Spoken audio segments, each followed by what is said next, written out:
মানলো না, এই বিল প্রদানে গরিব মসি মানছি না, মানলো না।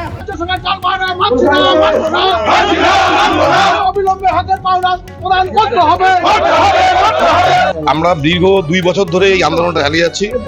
আমরা সমস্ত পশ্চিমবঙ্গের সমস্ত পলিটিক্যাল লিডার থেকে শুরু করে মন্ত্রী সবার কাছে গেছি এবং গিয়ে আমরা নিরাশ হয়েছি। বাধ্য হয়ে আজকে আমাকে এই পথ অবরোধের রাস্তা নিতে হলো।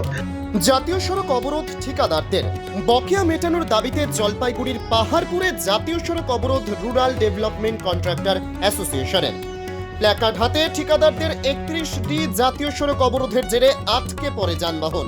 আন্দোলনকারীদের অভিযোগ, গ্রামীণ পরিকাঠামো উন্নয়নে কাজ করেও বিল পাচ্ছেন না তারা, সে কারণে রাস্তা অবরোধ করতে বাধ্য হলেন তারা। রাস্তা অবরোধকারী ঠিকাদারদের দাবি 100 দিনের কাজে ইট, বালি, পাথর সাপ্লাই করেছেন তাদের অনেকে, এর জেরে কোটি কোটি টাকা বিল বকেয়া।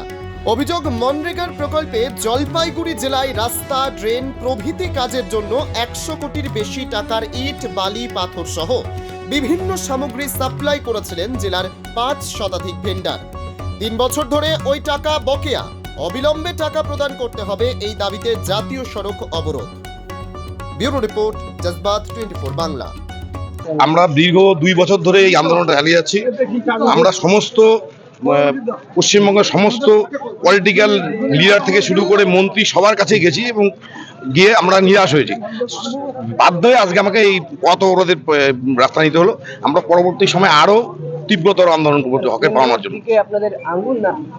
আমরা কেন্দ্র রাজ্য দুজনেই আমরা হকের টাকা চাই। আমরা কেন্দ্র রাজ্য বুঝি না। আমরা টাকা কাজ করেছি, আমাদের ফ্যামিলি প্রতিপালন করতে অসুবিধা হচ্ছে, ঋণের জালে আমরা জর্জরিত, আমাদের পাওনা চাই। আমরা রাজ্য কেন্দ্র বুঝি না। কোনো আশ্বাস দিচ্ছে না, কোনো রকম আশ্বাস দিচ্ছে না। আমরা কোনো রকম আশ্বাস পাইনি, না কেন্দ্র না রাজ্য সরকার, কোনো সরকারই আমাদের কোনো আশ্বাস দেয়নি। আজকে আমরা আমাদের হকের পাওনার দাবিতে এই পাহাড়পুর মোড়ে আমরা জাতীয় সড়ক অবরোধ করেছি। আমার নাম সুদীপ কুমার সিংহ রায়, আমি রুরাল ডেভেলপমেন্ট অ্যাসোসিয়েশনের জলপাইগুড়ির সম্পাদক।